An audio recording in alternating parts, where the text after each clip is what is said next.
सीधे लिए चलते हैं लखनऊ। सीएम योगी आदित्यनाथ संबोधन दे रहे हैं। भगवान श्री कृष्ण की पावन जन्मस्थली उत्तर प्रदेश में है। गंगा यमुना के संगम की स्थली प्रयागराज उत्तर प्रदेश में है। देश के अंदर अगर हम पुराणों की धरती के रूप में इसकी वो करें तो वह नैमिष तीर्थ भी श्रीमद् भागवत महापुराण का सबसे पहला वाचन जिस धरती पर हुआ था वह उत्तर प्रदेश में है। सुख तीर्थ उत्तर प्रदेश में है। यानी अपनी वैदिक और पौराणिक परंपरा को समेटे हुए चित्रकूट को आप ले लीजिए, आपका अन्य जितने भी श्रृंगेरपुर को ले लीजिए, कौन सा ऐसी जगह है जो यहां पर नहीं है। हम वैदिक काल से, रामायण काल से, महाभारत काल का हस्तिनापुर भी उत्तर प्रदेश में ही है। और जिस क्षेत्र में हम लोग इस फिल्म सिटी के लिए प्रस्तावित किया है, जहां पे भी यमुना अथॉरिटी की ओर से जो प्रेजेंटेशन प्रस्तुत भी किया गया है, देखिए ये भारत की उस जिस नाम से भारत का नाम भारत पड़ा, भरत शकुंतला पुत्र भरत के नाम पर, ये उसी हस्तिनापुर के आसपास का क्षेत्र है जहां पर ये फिल्म स्टूडियो हम लोग फिल्म सिटी हम लोग प्रस्तावित कर रहे हैं। भारत की पहचान का प्रतीक बनेगा। गंगा और यमुना के बीच का भूभाग है। यमुना एक्सप्रेसवे, यमुना जी के पैरेलल जो हमारा एक्सप्रेसवे आ रहा है दिल्ली को आगरा से जोड़ने के लिए, उसके बीच में पूरा क्षेत्र पड़ता है। और इस पूरे क्षेत्र ने आपने देखा होगा कितना बड़ा योगदान दिया है देश की। यानी मध्य के उस कालखंड में जब इस देश पे हमले हो रहे थे तब भी यह क्षेत्र जूझता रहा, लड़ता रहा, कार्य करता रहा। और देश की आजादी में भी इस क्षेत्र की भूमिका उसको कोई नकार नहीं सकता है। प्रथम स्वतंत्र समर से लेकर के उसके बाद के कालखंड में अगर आप देखेंगे बहुत बड़ा योगदान रहा है इस भूभाग का, इस धरती का। तो स्वाभाविक रूप से वैदिक काल से लेकर के और आज के कालखंड तक भारतीय परंपरा, भारतीय संस्कृति और भारतीय सभ्यता की सबसे महत्वपूर्ण धरती उत्तर प्रदेश रही है। और भारतीय सिनेमा का बहुत बड़ा योगदान इस दिशा में है, देश को जोड़ने, केवल भारत के अंदर ही नहीं, भारतीय सिनेमा ने तो भारत के बाहर तक भारत की संस्कृति और सभ्यता को पहुंचाने का कार्य किया। हर एक के उत्थान और पतन का अपने एक समय होता है और ये धर्म चक्र है।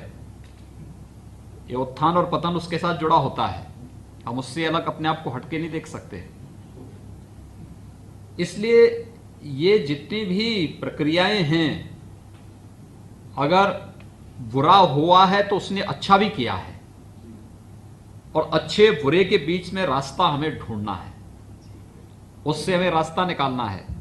हमें अच्छेपन के लिए भारतीय दृष्टिकोण हो, भारत की सभ्यता और संस्कृति को हम पूरे देश के अंदर गौरव के साथ पहुंचा सकें, पूरी मर्यादा के साथ पहुंचा सकें, इस भाव को लेकर के इस कार्यक्रम को आगे बढ़ाने की आवश्यकता है। और मैं आपको इस बात के लिए विश्वास के साथ कह सकता हूं कि कनेक्टिविटी के मामले में अगर आप देखेंगे तो बेहतर कनेक्टिविटी, हमारा जेवर एयरपोर्ट एशिया का सबसे बड़ा एयरपोर्ट बनने जा रहा है। अभी अगले महीने से हम लोग उस पर कार्य प्रारंभ करने जा रहे हैं और 2023 से हमारा प्रयास है कि हम उसको फंक्शनल करेंगे। सबसे बड़ा एशिया का एयरपोर्ट बनेगा, ग्रीनफील्ड एयरपोर्ट, इंटरनेशनल एयरपोर्ट के रूप में हम उसे डेवलप कर रहे हैं। हमारी सारी कार्रवाई पूरी हो चुकी, 5000 एकड़ में वो बन रहा है, बहुत बड़ा एयरपोर्ट बन रहा है। दूसरा उसकी कनेक्टिविटी जो हम दे रहे हैं, इस कनेक्टिविटी के साथ साथ हमने इंफ्रास्ट्रक्चर के लिए और भी कुछ किया है। हम ये जो पूरा क्षेत्र है यहां पे मेट्रो की भी 4 लेन की कनेक्टिविटी तो अभी भी है, मेट्रो की और भी जो आधुनिक सुविधाएं होंगी इन सब के साथ हम उसको जोड़ने जा रहे हैं। हमने अपनी अथॉरिटी की पूरी बैठक, नोएडा, ग्रेटर नोएडा, यमुना अथॉरिटी, इन सब की बैठकें भी हमने की हैं। ये केवल फिल्म सिटी तक ही सीमित नहीं रहेगा। हम वहाँ पे एक वर्ल्ड क्लास इलेक्ट्रॉनिक सिटी भी देने जा रहे हैं और वर्ल्ड क्लास की एक फाइनेंशियल सिटी भी हम वहाँ पे प्रपोज करने जा रहे हैं, जो हर प्रकार की आर्थिक और वित्तीय गतिविधियों का संचालन वहाँ से कर सके। इस दिशा से भी ये सारी एक्टिविटीज़ हमारी वहाँ पे प्रारंभ होने जा रही हैं और इसको लेकर के बहुत तीव्र गति से हम लोग अपने कार्यक्रम को आगे बढ़ा रहे हैं। अब आश्चर्य करेंगे, 2017 के पहले उत्तर प्रदेश में हमारे केवल 2 एयरपोर्ट फंक्शनल थे और एक में कभी कभार कोई फ्लाइट आ पाती थी। आज हमारे यहाँ 7 एयरपोर्ट फंक्शनल हैं, 25 पे कार्य चल रहा है। हर एक कोने को हम टच कर रहे हैं। आजमगढ़ को भी हम वायु सेवा के साथ जोड़ रहे हैं। चित्रकूट में हमारा एयरपोर्ट बन रहा है, अयोध्या में हमारा एक बड़ा एयरपोर्ट बन रहा है। इसके साथ ही कुशीनगर में इंटरनेशनल एयरपोर्ट हमारा अगले 1.5-2 महीने में हम उसको फंक्शनल कर देंगे। बुद्ध हम दे रहे हैं दुनिया को, महावीर हम दे रहे हैं दुनिया को, कबीर हम दे रहे हैं दुनिया को। कौन सी ऐसा कालखंड रहा है जब हमने नहीं दिया हो? और गंगा जैसी पवित्र नदी और यमुना जैसी पवित्र नदी भी दुनिया को उत्तर प्रदेश दे रहा है।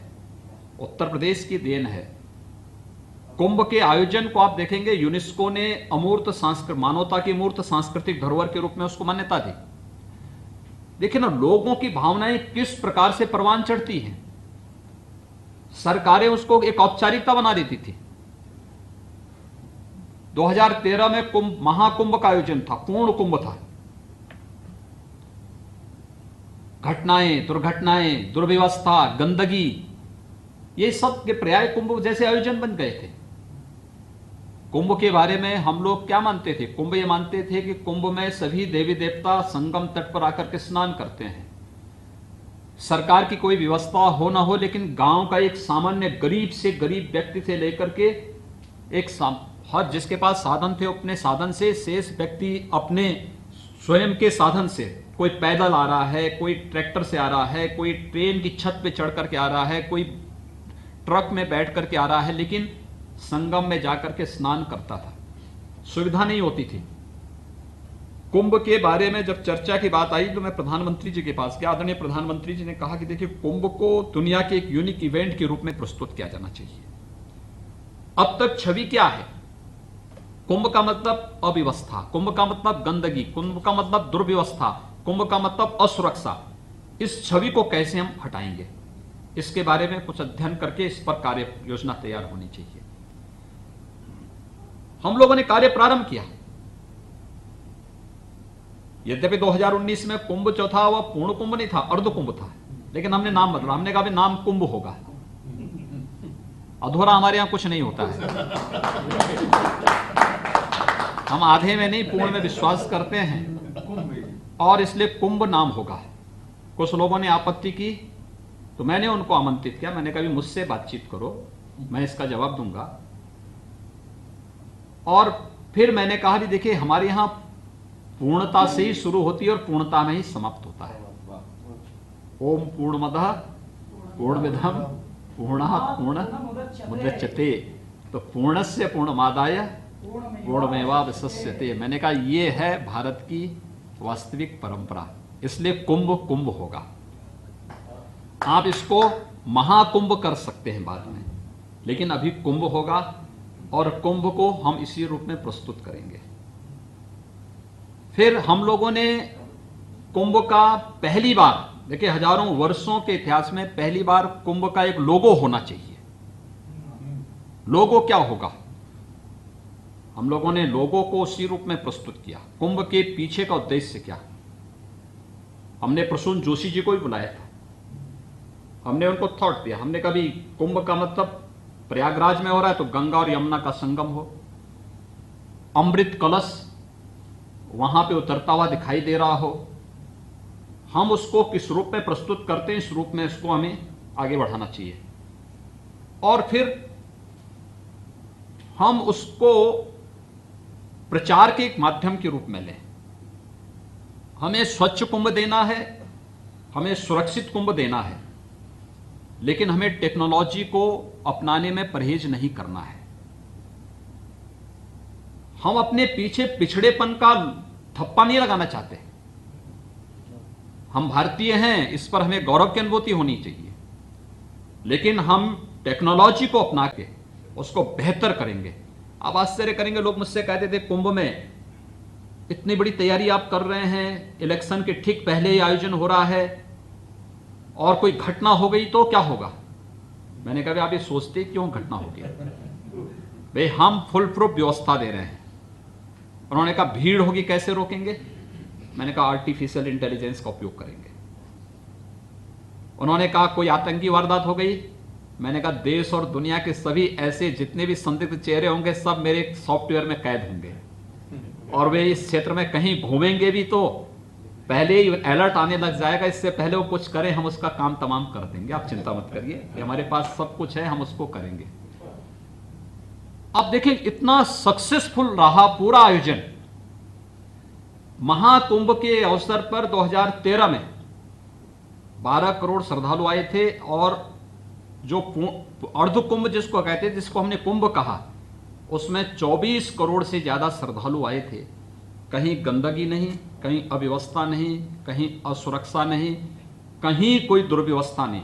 और हमने ये भी व्यवस्था की, पहले होता क्या था, श्रद्धालु आते थे दूर दूर से पैदल, उन्हें 20 किलोमीटर 25 किलोमीटर पहले उनको रोक दिया जाता था। हमने कभी याद करना 5 किलोमीटर से अधिक की दूरी न हो, और 5 किलोमीटर से हम पार्किंग, हर 5 किलोमीटर पार्किंग दे दीजिए, पार्किंग की पूरी व्यवस्था करिए। दूसरा ये भी व्यवस्था उसमें करिएगा कि 5 किलोमीटर से आने के लिए लोगों को हम लोग बैटरी चालित वाहन उन्हें उपलब्ध कराएं, वे लोग आ सकें, और संगम तट के अधिकाधिक नजदीक उनको लेके आइए, जिससे अधिक से अधिक लोगों को सुविधा हो सके। आप आश्चर्य करेंगे कि हमारे यहां माघी पूर्णिमा के दिन कुंभ में 5.5 करोड़ श्रद्धालुओं ने एक दिन में स्नान किया, और एक तिनका भी नहीं हिला। बहुत शांतिपूर्ण तरीके से सारा कार्यक्रम संपन्न हुआ।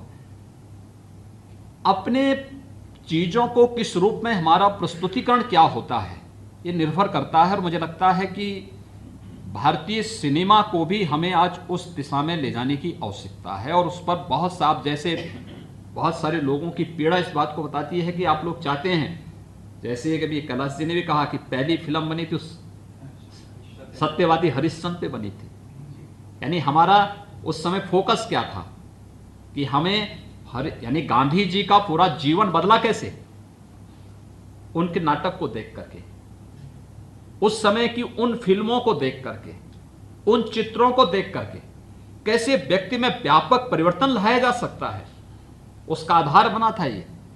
आपने देखा होगा जब रामानंद सागर जी ने रामायण सीरियल को प्रस्तुत किया था, मुझे लगता है आज भी हमने लॉकडाउन के दौरान देखा कि कितना व्यापकता उसमें देखने को मिली थी, किस रूप में लोगों ने उस चीज को स्वीकार किया।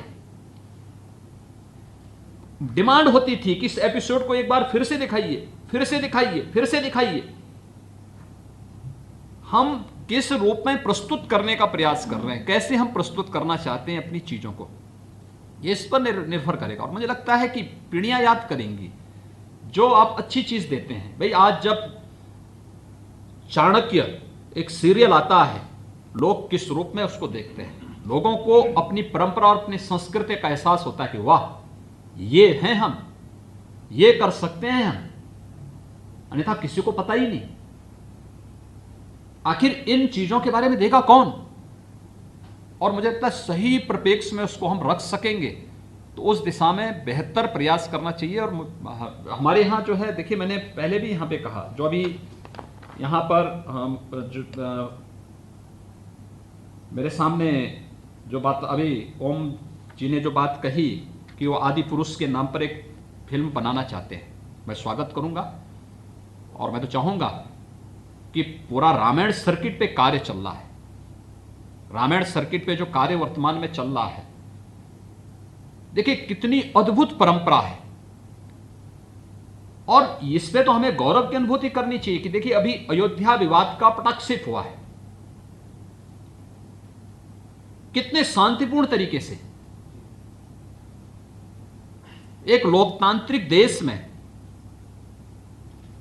लोकतांत्रिक मूल्यों आदर्शों की स्थापना करते हुए, जहां पे हर व्यक्ति को अपनी बात को बोलने की पूरी स्वतंत्रता है, और तब 492 वर्ष के विवाद को, जिसमें लाखों लोग जहां पर बलिदान हुए हों, और एक फैसले ने सभी लोगों को एक नया वो दे दिया हो। आपने देखा होगा, ये भारत है।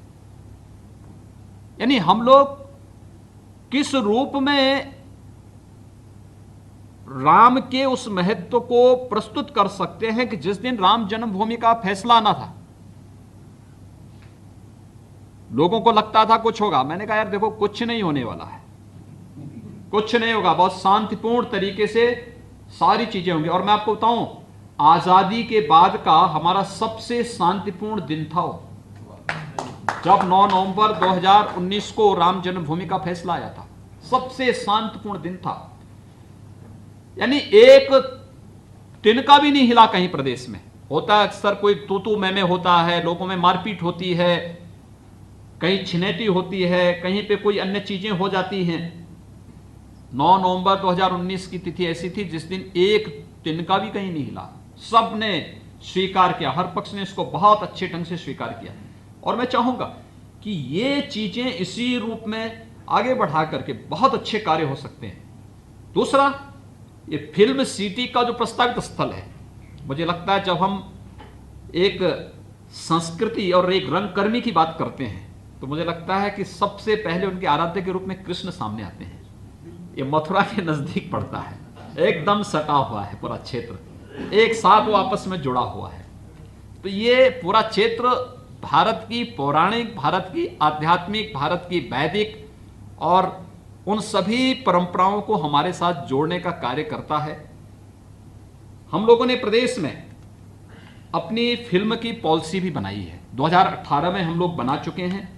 और मुझे लगता है कि इस पॉलिसी को लेकर के भी और भी कोई संशोधन और कोई भी अन्य किसी प्रकार के वो होंगे, हम लोग इसमें स्वागत करेंगे। हम तो आते हैं क्योंकि देखिए, हमारे लिए केवल एक सिनेमा नहीं है, भारतीय सभ्यता संस्कृति का प्रचार प्रसार, जो जिन कार्यों, यानी एक अच्छा फिल्म बनती है, एक अच्छा सीरियल बनता है, कैसे घर घर तक रामायण पहुंच गई, कैसे घर घर तक महाभारत पहुंच गई, कैसे घर घर तक चाणक्य पहुंच गए। लोगों ने जब देखा तब ना, जब उस पर कार्य किया गया तब ना, लोगों को सभ्यता और संस्कृति की जानकारी होने लग गई, लोगों को एहसास होने लग गया, परिवारों का माहौल बदल गया। मैं आपको बताऊं कि मैं अपने एक वरिष्ठ विचारक के वो करता हूं, उन्होंने बताया कि साहब जब ये रामायण सीरियल चल रहा था तो मुझे लगता था कि इस सीरियल को जब भी हर रविवार को आता था तो मेरी भी इच्छा होती थी कि देखूं, लेकिन मैं एक यात्रा में था। यात्रा में होने के नाते जब मैं रविवार के दिन ट्रेन से उतर करके कार्यकर्ता के यहां जा रहा था, टेलीविजन उस समय बहुत कम थे, तो रास्ते में जा रहे थे, तब तक रामायण का समय हो गया। तो मैंने कहा यार कहीं देखो कोई घर है जहां रामायण देखी जा सके। तो वो उतरे एक परिवार में, और परिवार में उतरे लोग, रामायण आ रही थी, रामायण को देख रहे थे, तो उन्होंने देखा कि वो भी जाके एक कोने में बैठ गए।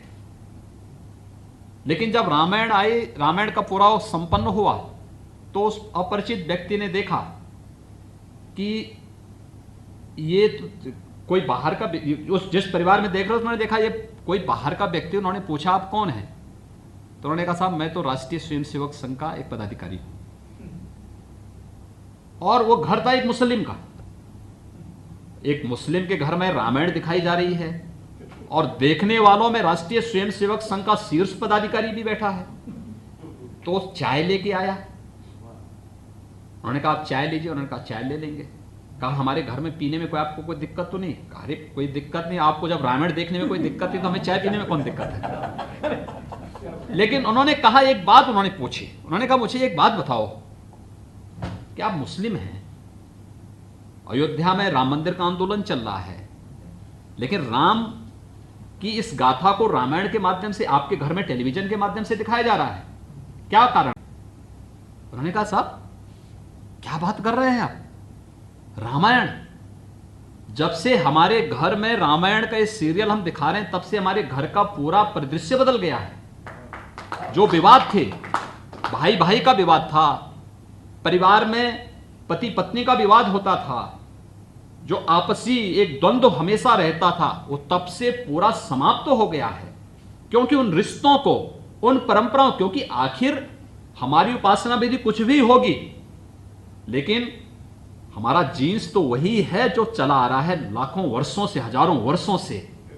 वह कोई क्षेत्र हो, कोई जाति हो, कोई मत हो, कोई मजहब हो, कोई संप्रदाय हो, यह तो एक उपासना विधि है, एक सामान्य व्यवस्था को संचालन करने के लिए बनाई गई एक व्यवस्था है।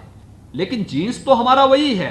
जब राम की बात होगी, कृष्ण की बात होगी, शंकर की बात होगी, भारत की किसी भी आध्यात्मिक परंपरा की बात होगी, तो हम उसके साथ जुड़ते हुए दिखाई देंगे। और यह हर एक भारतीयता को यह प्रभावित करता है, और वो चीजें हम लोग हर स्तर पर देखते हैं। मैं चाहूंगा कि इस कार्यक्रम को बहुत अच्छे ढंग से, आज एक तो आप सभी यहां पर आए और एक बड़ी मात्रा में हमारे साथ जूम पर भी जुड़े हैं, काफी लोग जुड़े हैं। यहां पर जो हमारे साथ में जुड़े हैं, शैलेश सिंह जी, श्री विजेंद्र प्रसाद जी, श्री अशोक पंडित जी, श्री कैलाश खैर जी, श्री मनोज जोशी जी, श्री नितिन देसाई जी, श्री विनोद बच्चन जी, श्री अनूप जलोटा जी, श्री उदित नारायण जी, श्री पद्म कुमार जी, श्री संदीप सिंह जी। इसके अलावा हमारे साथ में जिन लोगों ने जूम के साथ भी यहाँ पर जुड़े हैं, खासतौर पर परेश रावल जी जुड़े, सतीश कौशिक जी जुड़े हैं, श्रीमती सौंदर्या रजनीकांत जी जुड़ी हैं, विवेक अग्निहोत्री जी, अनुपम खेर जी,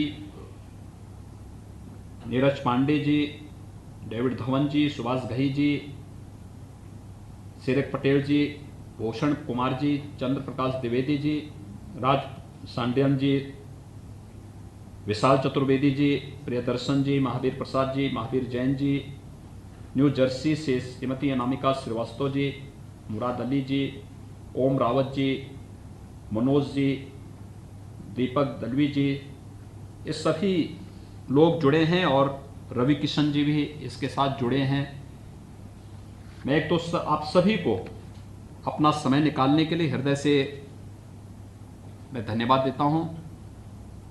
उत्तर प्रदेश सरकार की तरफ से आभार भी व्यक्त करता हूं, क्योंकि आप सब हमारी धरोहर है, संस्कृति और भारतीय परंपरा को एक मंच देकर के आने वाली पीढ़ी तक पहुंचा रहे हैं।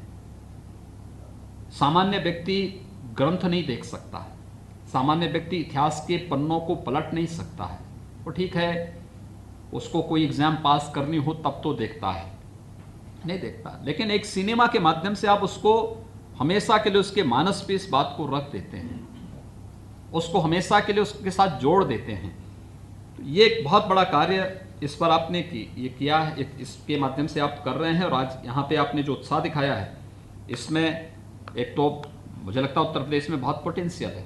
देखिए, हिंदी तो यहाँ की एक सामान्य बोलचाल की भाषा है, लेकिन 4 बोलियाँ यहाँ पे है।